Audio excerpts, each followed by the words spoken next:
أعوذ بالله من الشيطان الرجيم بسم الله الرحمن الرحيم. السلام عليكم ورحمة الله وبركاته. إن الحمد لله نحمده ونستعينه ونستغفره ونعوذ بالله من شرور أنفسنا وسيئات أعمالنا. من يهده الله فلا مضل له ومن يضلل فلا هادي له وأشهد أن لا إله إلا الله وحده لا شريك له وأشهد أن محمدا عبده ورسوله أما بعد. رب اشرح لي صدري ويسر لي أمري واحلل عقدة من لساني يفقهوا قولي. புனிதம் பூத்து குலுங்கக்கூடிய ரமலான் மாதத்தின் நன்மையான காரியங்களில் நம்மை நாம் ஒவ்வொரு நாளையும் அர்ப்பணித்து வருகின்றோம். அல்லாஹ்வுடைய அருளும் அல்லாஹ்வின் கருணையும் பாவ மன்னிப்பும் நிறைந்து காணப்படக்கூடிய இந்த ரமலான் மாதத்தினுடைய முழுமையான நன்மைகளை வல்ல இறைவன் நம் அனைவர்களுக்கும் வழங்குவானாக என்ற பிரார்த்தனையோடு எனது உரையினை நான் ஆரம்பம் செய்கின்றேன். இந்த மாதத்தில் 7 நாட்கள் தொடர் உரையாக அழித்தொழிக்கும் 7 பெரும்பாவங்கள் என்ற தலைப்பின் கீழாக இன்றைய தினம் தொடர் 4 அல்லாஹ்வின் தூதர் ஸல்லல்லாஹு அலைஹி வஸல்லம் அவர்கள் சொன்ன அந்த 7 பெரும்பாவங்களில் வட்டி என்கிற ஒரு கொடுமையினை வன்கொடுமையினை பற்றி உள்ள தகவல்களை நாம் பார்க்க இருக்கிறோம். நாம் தவிர்த்து கொள்ளக்கூடிய அறவே நம்மிடத்தில் தவிர்க்கக்கூடிய பெரும்பாவங்கள் 7 என்று அல்லாஹ்வின் தூதர் அவர்கள் சொன்னார்கள். அதிலே இதுவரைக்கும் இணை வைத்தல் என்கிற பெரும்பாவத்தினை முதன்மையாகவும், அதை தொடர்ந்து சூனியம் என்கிற ஒரு பெரும்பாவம் இருக்கிறது என்ற ஒரு தகவலையும், அதே போல 3ஆவதாக கத்லுன் நஃப்ஸ், அந்த கொலை செய்வது, ஒரு மனிதரை கொலை செய்வது அது எந்த அளவிற்கு இஸ்லாத்தில் பெரிய ஒரு பாவமாக, அதில் இருக்கக்கூடிய பல விபரீதங்கள் என்ன போன்ற விஷயங்களை அறிந்து கொண்டோம். 4ஆவதாக அல்லாஹ்வின் தூதர் ஸல்லல்லாஹு அலைஹி வஸல்லம் அவர்கள் சொன்ன தகவல் அக்லுர் ரிபா, வட்டி உண்பது, வட்டியின் மூலம் வரக்கூடிய சம்பாத்தியத்தை அதை உண்பது, அதை பிறருக்கு கொடுப்பது, அதில் இருக்கக்கூடிய விஷயங்கள் விபரீதங்கள் என்ன, இஸ்லாமிய மார்க்கம் இந்த வட்டி குறித்து எந்த அளவிற்கு எச்சரிக்கைகள் செய்திருக்கிறது, இஸ்லாமிய சமூகம் இந்த வட்டி என்கிற ஒன்றை அறவே இல்லாமல் ஆக்குவதற்குண்டான வழிமுறைகள் என்ன போன்ற விஷயங்களை இந்த உரையில சுருக்கமாக நாம் பார்க்க இருக்கிறோம். பொதுவாக அல்லாஹ் ரப்பல் ஆலமீன் நமக்கு வழங்கி இருக்கக்கூடிய அற்கொடை என்ற ஒன்று பொருளாதாரம். எவ்வளவோ நியமத்துகளை அல்லாஹ் வழங்கி இருக்கிறான். அதில் அற்கொடைகளில் உள்ள ஒன்று பொருளாதாரம் என்பது மிகப்பெரிய ஒரு அற்கொடை. அந்த பொருளாதாரத்தை தேடுவதற்காக எவ்வளவோ பேர் எவ்வளவோ சிரமங்களை சந்திக்கின்றார்கள். காசு பணத்தை தேடுவதற்காக வேண்டி பல பேர் ஹலாலான முறையில் செல்கிறார்கள், ஹராமான முறையையும் தேர்வு செய்கிறார்கள், மார்க்கத்தில் அனுமதிக்கப்பட்ட முறையையும் கையாளுகிறார்கள், மார்க்கத்தில் தடுக்கப்பட்ட நிலையையும் கையாண்டு எப்படியேனும் அந்த பொருளாதாரத்தினை, அந்த செல்வத்தினை நாம் சேர்க்க வேண்டும் என்பதற்காக செல்லக்கூடிய ஒரு காட்சியை நம்மால் பார்க்க முடிகிறது. அல்லாஹ் ரப்பல் ஆலமீன் சொல்கிறான், வஅலமு அன்னமா அம்வாலுக்கும் வஅவுலாதுக்கும் ஃபித்னா, உங்களுடைய செல்வங்களும் உங்களுடைய குழந்தைகளும் உங்களுக்கு ஃபித்னா என்று அல்லாஹ் சொல்கிறான். ஃபித்னா என்றால் சோதனை என்று பொருள். அது ஒரு சோதனை தானே. அல்லாஹ் நமக்கு வழங்கி இருக்கக்கூடிய குடும்பத்தில் குழந்தைகள் ஒரு சோதனை, அல்லாஹ் நமக்கு வழங்கி இருக்கக்கூடிய பொருளாதாரம் அதுவும் மிகப்பெரிய ஒரு சோதனை. அதன் மூலமாக எவ்வளவு கஷ்டங்களை, எவ்வளவு துன்பங்களை மனிதன் சந்தித்துக் கொண்டிருக்கின்றான். இப்படி இந்த பொருளாதாரத்தின் மீது இருக்கக்கூடிய ஒரு ஆசை, ஆசையை கடந்து பேராசை மனிதனை உட்கொள்கிறது. பொருளாதாரம் வேண்டும், இன்னும் வேண்டும், அந்த செல்வத்தை சேகரிக்க வேண்டும் என்பதற்காக பெரும் அளவிற்கு ஆசை கொள்கிறான். அல்லாஹ்வின் தூதர் அவர்கள் கூட சொன்னார்கள், ஆதமுடைய மகனுக்கு லவ் அன்ன இப்ன ஆதம ஊத்திய வாதியன் மலஅன், ஆதமுடைய மகனுக்கு 2 தங்கத்திலால் ஆன 2 ஓடைகள் அவனுக்கு வழங்கப்பட்டாலும் அஹப்ப இலைஹி சாலிசன், மூன்றாவதாக ஒரு அந்த நீர் ஓடை, தங்க ஓடை இருந்தால் நன்றாக இருக்குமே என்று அவன் விரும்புவானாம். 2 தங்க ஆறுகள் ஓடிக்கொண்டிருக்கிறது, ஆறு முழுக்க ஒரு தங்கமா ஓடுது. 2 ஆறுகள் அவனுக்கு வழங்கப்பட்டிருக்கு, அவனுக்கு சொந்தமாக இருக்குது. எப்ப இன்னொன்னு வேணுமா அவனுக்கு அப்படின்னு கேட்டா இன்னும் வேணும்.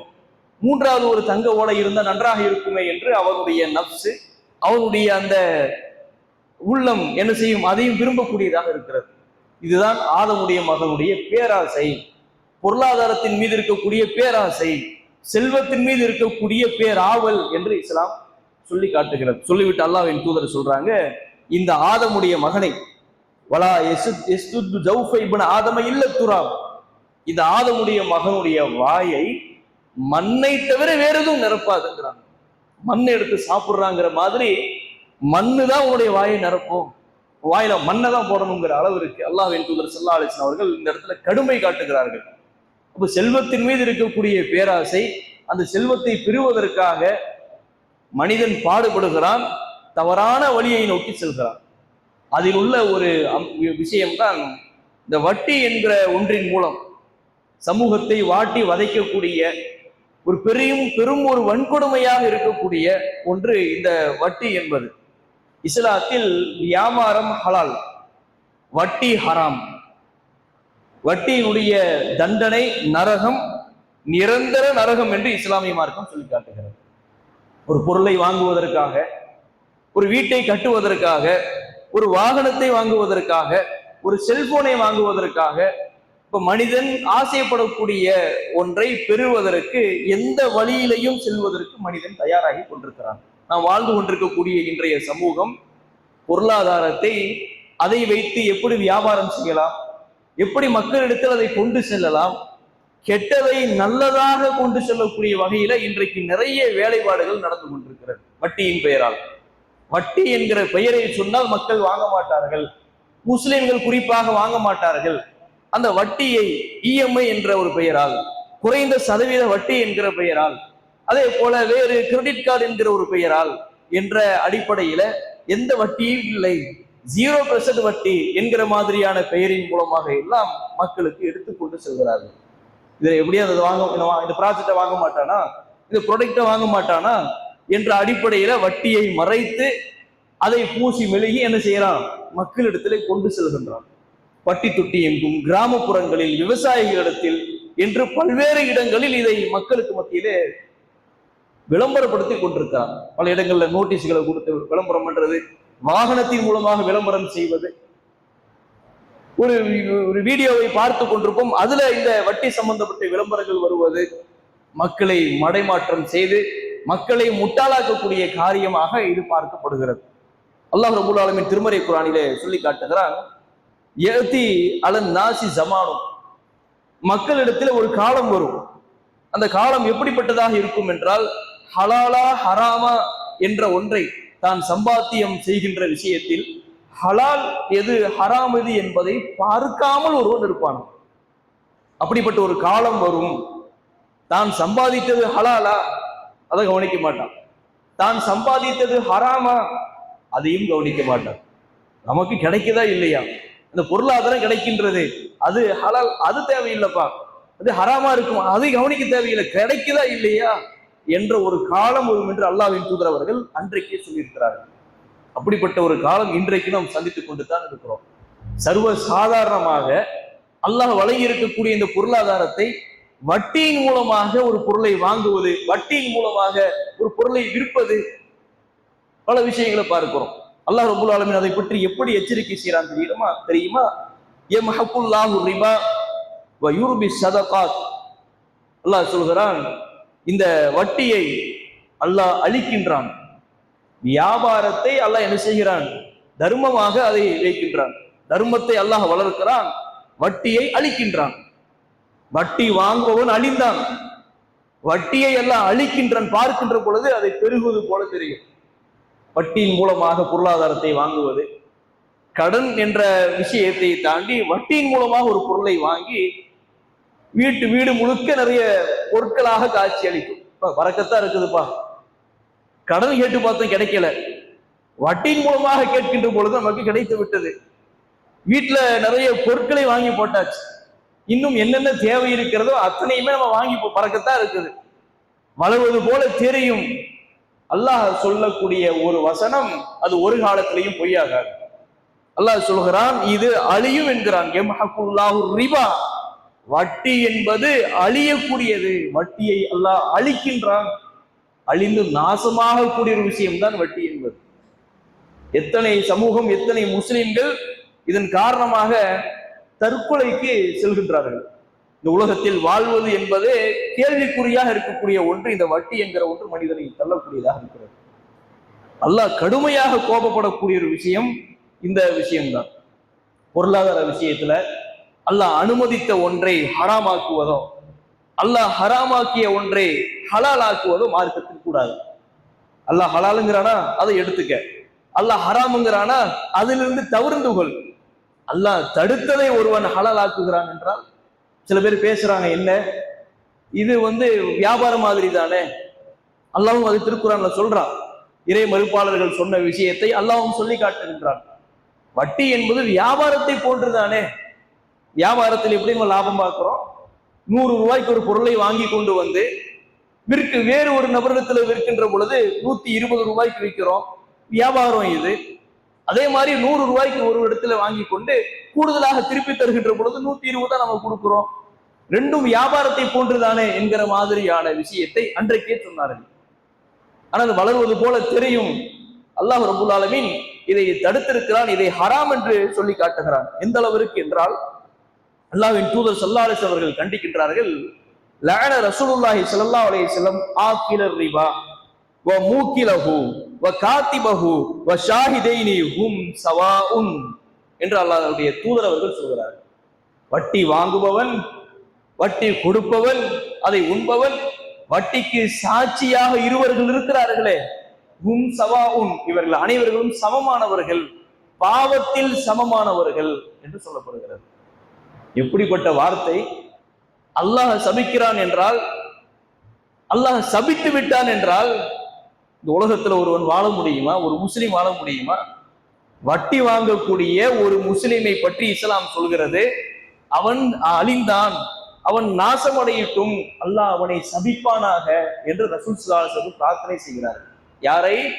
வட்டிக்கு வாங்குபவனையும் சரி, வட்டிக்கு கொடுக்கிறான் பாருங்க அவனும் சரி, சாட்சியாக இருக்கக்கூடிய இருவர்கள் அவர்களும் சரி, பாவத்தில் சமமானவர்கள்.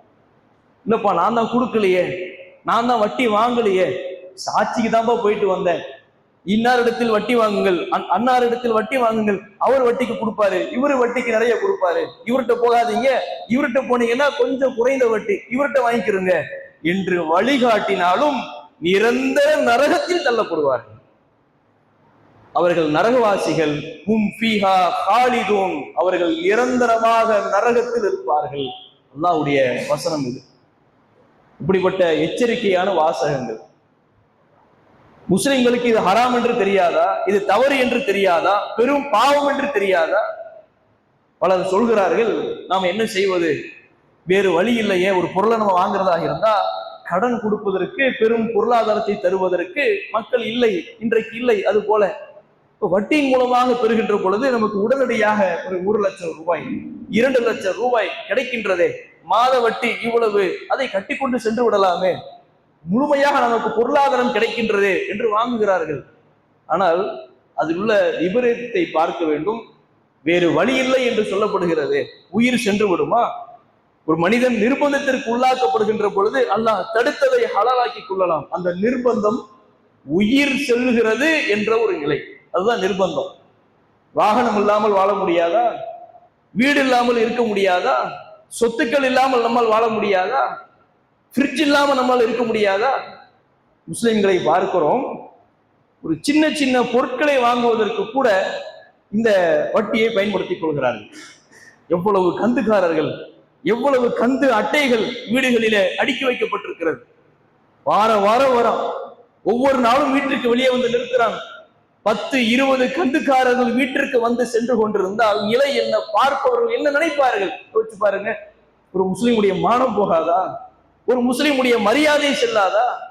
அந்த நேரத்தில் பொருளாதாரம் எடுத்து கொடுக்கிறதுக்கு இல்லைன்னு வைங்க, அவன் திட்டக்கூடிய அருவருக்கத்தக்க வார்த்தைகள், அசிங்கமான வார்த்தைகள், கெட்ட வார்த்தைகள், கண்ணியம் இழக்கக்கூடிய வார்த்தைகளை கேட்டுக்கொண்டு ஒரு மனிதனால் நிற்க முடியுமா? யோசிச்சு பாருங்க. இது எங்க போய் தள்ளுகிறது? ஒரு பெண்ணை எங்கே சென்று தள்ளுகிறது? பல பேர் பொய்யும் பேசுவார்கள்.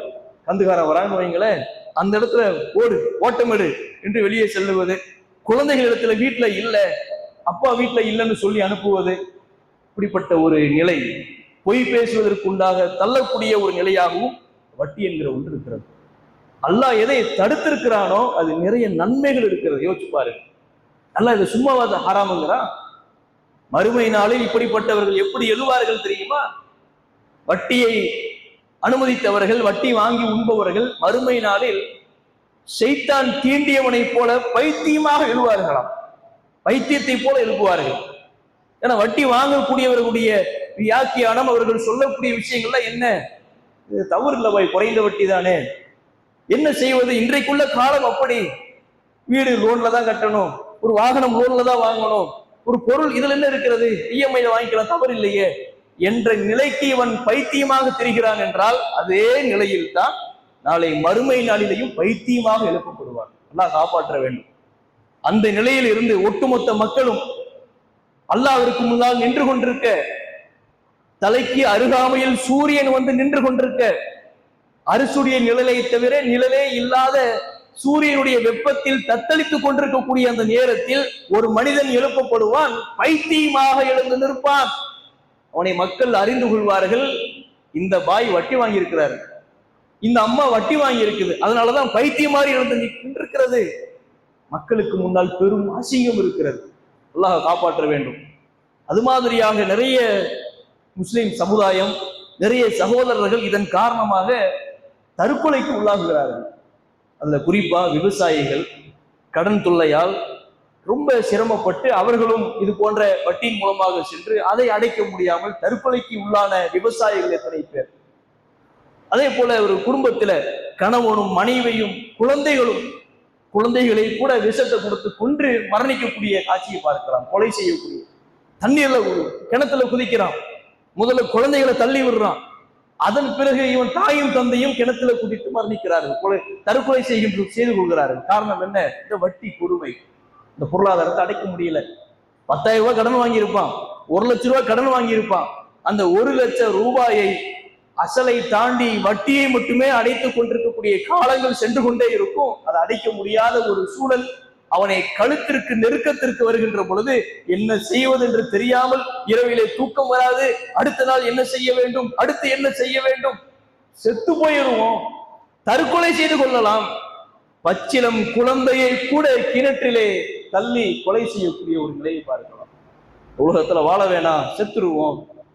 அல்லாஹ் இதை சும்மாவை தடுத்திருக்கிறான். அப்போ இந்த வட்டி என்பது நம்மை சைத்தான் வந்து அழகாக காட்டுவான், அழகுபடுத்தி காட்டுவான்.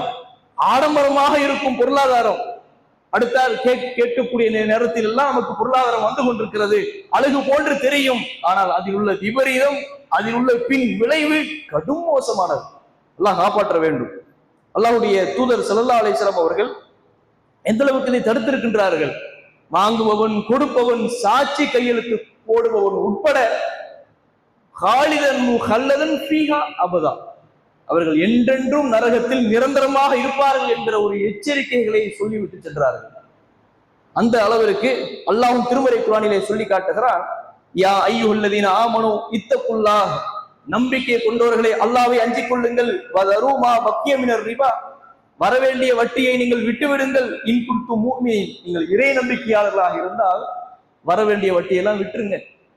அவர்கள் ஏழ்மையாக இருந்தால், பாதிக்கப்படக்கூடியவர்களாக இருந்தால், சிரமப்படக்கூடியவர்களாக இருந்தால் அவங்கள்ட்ட வட்டியை வாங்காதீங்க, விட்டு விடுங்கள், சலுகை வழங்கி விடுங்கள். அல்லதீன ஃபைல்லம் தஃஅலு, இவ்வாறு நீங்கள் செய்யாவிட்டால் ஃபஅதனு பிஹர்பின் மினல்லாஹி வ ரசூலிஹி, அல்லாஹ்விடத்திலேயும் அல்லாஹ்வுடைய தூதரிடத்திலேயும் போர் பிரகடனத்தை நீங்கள் உறுதி செய்து கொள்ளுங்கள். அல்லாஹ்வையும் அவன் தூதரையும் போருக்கு அழைப்பதற்கு தயாராகி கொள்ளுங்கள் அல்லாஹ். ஒருவன் வட்டியிலிருந்து விலகவில்லை என்றால், வட்டி வாங்குவதிலிருந்து விலகி கொள்ளவில்லையானால் அல்லாஹ்விடமிருந்தும் அவனுடைய தூதரிடமும் போர் பிரகடனத்தை அறிவிப்பு செய்து கொள். எப்படிப்பட்ட வாசகம் இது! அல்லாவையும் தூதரையும் போருக்கு கூப்பிட முடியுமா? சண்டைக்கு வரன்னு கூப்பிட முடியுமா? இதனை செய்யறதுக்கு சமம்ங்கிற அல்லாஹ். அப்படிப்பட்ட எச்சரிக்கைகள் வாசகங்கள் தான் திருமறை குரானிலும் எங்கும் இந்த வட்டியை குறித்து நமக்கு நிறைய சொல்லப்பட்டிருக்கிறது. அதே போல இன்றைக்கு சமூகத்துல இந்த குறைந்த வட்டி என்று விளம்பரம் வந்து விட்டது என்றால் அதுல உள்ள விழுந்துடுறான். இஎம்ஐ பாருங்க, தவணை முறையில, மாத தவணை தானே. 10,000 ரூபாய்க்கு ஒரு செல்போன் நம்மளால வாங்க முடியல. நாம என்ன செய்யறோம்? இஎம்ஐ இருக்குதுல்லப்பா, அதுல வாங்கிக்கிருவோம். மாதம் மாதம் கட்டு, மாசம் 1000 ரூபாயா, மாசம் 2000 ரூபாயா, பரவாயில்லையே வாங்கிக் கொள்வோம் என்று அதுல மக்கள் செல்கிறார்கள். செல்போனாக இருந்தாலும், ஒரு வாகனமாக இருந்தாலும், ஒரு வீடு விஷயமாக இருந்தாலும், சர்வ சாதாரணமாக இஎம்ஐ மூலமாக ஒரு பொருளை, வீட்டிற்கு தேவையான பொருட்களை வாங்கிக் கொள்ளக்கூடிய ஒரு சூழலை பார்க்கலாம். இஸ்லாத்தில் அனுமதி உண்டா? அல்லது நமக்கு தெரியாமல் இதை செய்து கொண்டிருக்கிறோமா நம்முடைய சமூகம்? அதுலேயும் வட்டி இருக்கிறது. ஒரு பொருள் 10,000 ரூபாய் என்று சொன்னால் அதே தொகையை மாதம் மாதம் கட்டி முடிக்கின்ற பொழுது 10,000 ரூபாய் என்றால் பிரச்சனை இல்லையே. அது ஹலாலாச்சு இஸ்லாத்துல. அவன் அந்த வேலையை செய்யறானா? அதுல அவன் என்ன செய்யறான்? இந்த ஃபார்முக்கு நீங்க இவ்வளவு கொடுத்துருங்க, இந்த பேப்பரை ஃபில் பண்றதுக்கு இவ்வளவு கொடுத்துருங்க, இது சர்வீஸ் சார்ஜ், இது இந்த சார்ஜ் என்று சொல்லி இடையிடையே அவன் நம்மிடம் இருந்து 200 ரூபாய், 300 ரூபாய், 400 ரூபாய் என்று நம்மிடம் வாங்கிக் கொள்கிறார்கள். 10 ரூபாய் கூடுதலாக சென்றாலும் அது வட்டி தான். ஒன்றும் இல்லை, நாம இதை பயன்படுத்துகிறோம். நம்முடைய சேவிங் அக்கௌண்ட்ஸ் இருக்கிறது, பேங்க்ல நம்ம அக்கௌண்ட் வச்சிருக்கிறோம். அதில் கூடுதலாக சில வட்டி போட்டிருப்பான் இல்லையா, அது கூட நம்ம எடுக்கக்கூடாது. அந்த வட்டி அப்படியே விட்டுவிட வேண்டும். நம்ம எந்த தொகையை உள்ளே போட்டோமோ அது மாத்திரம்தான் நமக்கு சொந்தமானது, ஹலால். அதை தாண்டி அவன் கொடுக்குறான் பாருங்க கூடுதலாக, அது இருந்தால் அதை எடுத்து நம்ம தான தர்மம் கூட செய்ய முடியாது. வட்டி பொருளை எடுத்து நம்ம பிறருக்கு, ஏழைகளுக்கு தான தர்மம் செய்யலாமா? பள்ளிவாசல் கொடுக்கலாமான்னு கொடுக்க கூடாது. பன்றி இறைச்சி ஹராம். பன்றி இறைச்சியை வாங்கி அடுத்த ஆளுக்கு நம்ம கை கிடைச்சிருச்சே, அடுத்த ஆளுக்கு கொடுப்போமா? நாம அதை ஏன் கொடுக்க மாட்டோம்? இது ஹராமாச்சேப்பா, அல்லாஹ் தடுத்திருக்கிறானே, அது விளங்குது இல்ல. பன்றி இறைச்சி ஹராம், ரத்தம் ஹராம். அதை எடுத்து இன்னாருக்கு, பிறருக்கு, ஏழைகளுக்கு நம்ம எடுத்து கொடுப்போமா? கொடுக்க மாட்டோம். விற்போமா? விற்க மாட்டோம். எது இஸ்லாத்தில் ஹராமாக்கப்பட்டதோ அது நாமும் பயன்படுத்தக்கூடாது, பிறருக்கும் எடுத்து கொடுக்கக்கூடாது. இப்போ வட்டியில, சேவிங்ஸ் அக்கௌண்ட்ஸ்ல கூடுதலாக இருக்கக்கூடிய பொருளாதாரத்தை எடுத்து தான தர்மம் செய்வதற்கு கூட இஸ்லாத்தில் அப்படியே கிடக்கட்டும். அந்த குப்பையை அப்படியே விட்டு விடுங்கள், எடுக்கக்கூடாது என்று இஸ்லாம் சொல்லி காட்டுகிறது. இப்ப இஎம்ஐ மூலமாக இருக்கக்கூடியது ஹராம் தான், அதுவும் வட்டி தான். கிரெடிட் கார்டுங்கிற பேர்ல அதுவும் என்னது? வட்டி தான். அதுலயும் கூடுதலாக நம் பொருளாதாரத்தை செலுத்தக்கூடிய வகையில அவன் கொடுக்கக்கூடிய ஒரு 50,000 ரூபாய் கொடுக்குறான்னு வைங்க, அதுல இருந்து நம்ம என்ன செய்யறோம்? எடுத்து செலவு செய்து கொண்டே இருக்கிறோம். அவன் குறிப்பிட்ட மாதத்தில் அந்த பொருளாதாரத்தை கட்ட சொல்லி சொல்லுவான். கட்டுவது தவறிவிட்டால் வட்டி போடுவான். அதுல அவன் இவ்வளவு தொகைக்கு இவ்வளவு வட்டி என்று சொல்லுவான், போடுவான். இந்த அளவிற்கு சமூகத்தை விளம்பரப்படுத்தி வட்டியின் மூலமாக சமூகத்தை நாசமாக்கி கொண்டிருக்கக்கூடிய ஒரு சூழலாக இருக்கிறது. அல்லாஹ்வின் தூதர் ஸல்லல்லாஹு அலைஹி வஸல்லம் அவர்கள் கடுமையான முறையில் என்ன செய்திருக்கிறார்கள்? எச்சரிக்கை செய்திருக்கிறார்கள். நாளை மறுமை நாளிலே வட்டி வாங்கியவர்களுடைய நிலை என்ன தெரியுமா? எப்படிப்பட்ட தண்டனைக்கு உள்ளாக்கப்படுவார்கள் தெரியுமா? அல்லாஹ்வின் தூதர் ஸல்லல்லாஹு அலைஹி வஸல்லம் அவர்களுக்கு நரகம் எடுத்து காட்டப்படுகிறது. இந்த மேராஜுடைய சம்பவத்தில் உள்ள செய்தியில் ஒரு செய்தி, ஒரு ரத்த ஆறு ஓடிக்கொண்டிருக்கும். அந்த ரத்த ஆற்றிலே ஒருவன் நின்று கொண்டிருப்பான். நடுவில் ஒருவர் கையிலே கற்களை வைத்துக் கொண்டு இருப்பார். கையிலே கற்களை வைத்துக் கொண்டு நின்று கொண்டிருப்பார். இந்த வட்டி வாங்கியவன் இருப்பான் பாருங்க, அவன் நின்று கொண்டிருக்க, அதிலிருந்து நீந்தி வெளியே செல்லக்கூடிய நேரத்துல இவன் வாயிலே கற்களை எரிந்து கொண்டே இருப்பான். ரத்த ஆறில் நின்று கொண்டிருக்கக்கூடிய நபரின் வாயில் கற்களை போட்டுக் கொண்டே இருப்பான். அந்த கல்லை அவன் வயிற்றிலே உட்கொண்டு திரும்ப அதிலிருந்து வெளியே வருகின்ற நேரத்தில் எல்லாம் திரும்ப கல்லை எடுத்து எரிந்து அவன் திரும்ப அந்த ஆற்றிலேயே நடுவிலேயே நின்று கொண்டே இருப்பான். இப்படிப்பட்ட ஒரு நிலை ரத்தத்துல, இஸ்லாத்தில் வெறுக்கப்பட்ட, இஸ்லாத்தில் ஹராமாக்கப்பட்ட ரத்தத்தில், அந்த ரத்த ஆற்றில் வட்டி வாங்கியவன் நின்று கொண்டிருப்பான். நரகத்தில் இது மாதிரியான தண்டனைகளுக்கு உள்ளாக்கப்படுபவர்கள் தான் வட்டி வாங்கியவர்கள். நிம்மதி இருக்காதுங்க, தூக்கம் வராது, குடும்பத்தில் ஒரு சுக்குன், ஒரு மன நிம்மதி இருக்காது. இன்னும் சொல்ல போனால் அல்லாஹ் ரப்புல் ஆலமீன் அனுமதித்திருக்கக்கூடிய எந்த ஒரு காரியத்தையும் அவர்களால் செய்ய இயலாது. அல்லாஹ் சொல்கிறானே, யா அய்யுஹல்லதீன ஆமனு லா துல்ஹிக்கும் அம்வாலுக்கும் வலா அவுலாதுக்கும் அன் திக்ரில்லாஹ். அல்லாஹ்வின் நினைவை விட்டும் உங்கள் குடும்பமோ உங்கள் குழந்தைகளோ உங்கள் செல்வங்களோ உங்களை திசை திருப்பி விட வேண்டாம். பொருளாதாரம் இருக்குது, தேவை, காசு பணம் தேவை, குடும்ப குழந்தைகள் தேவை, அதுக்காக அல்லாஹ் மறந்து இருந்துடாதப்பா, தொழுகைக்கு வராம இருந்துடாத, இதுவும் வேண்டும் அதுவும் வேண்டும் அல்லாஹ். வட்டி வாங்கியவுடைய நிலை என்ன தெரியுமா? கடனை தாண்டியது. கடன் வாங்கினாலே பலருக்கு தூக்கம் வருவதில்லை. அந்த கடனை அடைப்பதற்கு பல பேர் இபாதத்தை விட்டுக் கொண்டிருக்கிறார்கள்.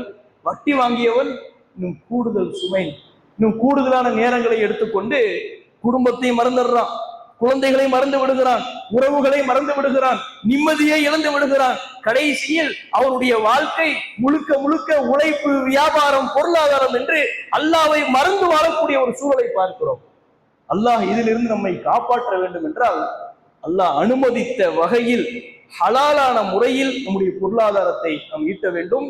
கடன் இஸ்லாத்தில் அனுமதி இருக்கிறது. வட்டி மூலமாக பொருளாதாரத்தை வாங்குவதோ கொடுப்பதோ, சாட்சி கையெழுத்து போடுவதோ, அல்லது எங்கே வட்டிக்கு கொடுப்பார்கள் என்று யாரேனும் கேட்டு வந்தால் வா எனக்கு தெரியாது என்று சொல்லிவிடுங்கள். அதற்கு கூட துணை பெயரக்கூடாது.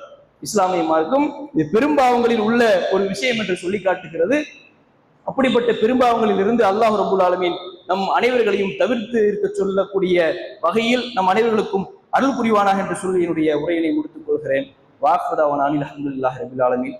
அஸ்ஸலாமு அலைக்கும் வரஹ்மத்துல்லாஹி.